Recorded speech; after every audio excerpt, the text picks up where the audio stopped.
এই ছেলে, এখানে তোমাকে আরেকটা কথা বলে রাখছি, তুমি মনে রেখো। তুমি কথাকে উল্টে ধরিও না। আজকে তুমি ঢাকা সাভারে কথা উল্টে ধরেছ, তোমার ভুল হয়েছে, তুমি ভুল শুনেছ। আমি বলেছি টিভিতে আন্তর্জাতিক খেলা, ক্রিকেট, ফুটবল দেখা তো বহু দূরের কথা।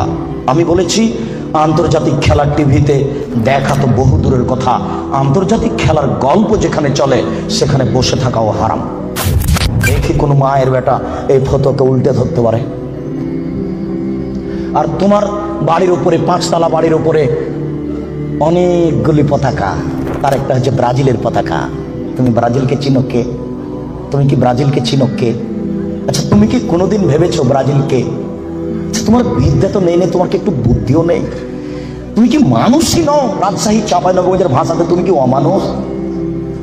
তোমার ভিতরে কি কোনো মানবতাই নেই? ওরা ইহুদি, ওরা খ্রিস্টান, ওরা ইহুদি, ওরা খ্রিস্টান।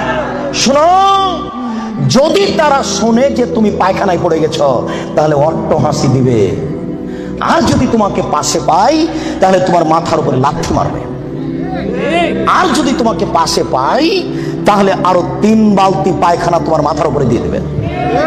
বলো দেখি ওরা কারা? ওরা ইহুদি, ওরা খ্রিস্টান, ওরা জন্মসূত্রেই তোমার শত্রু।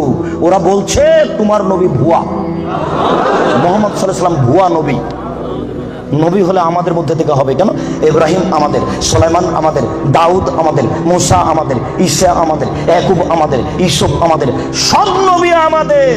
মুহাম্মদ নবী হলে ইহুদি খ্রিস্টানদের মধ্য থেকে হবে, আমাদের মধ্য থেকে হবে। আরে মুহাম্মদ নাকি পৌত্তলিকের মধ্য থেকে হয়েছে। ছি ছি ছি ছি ছি, এ কেন নবী হবে? ছি ছি ছি ছি ছি, এ ভুয়া নবী।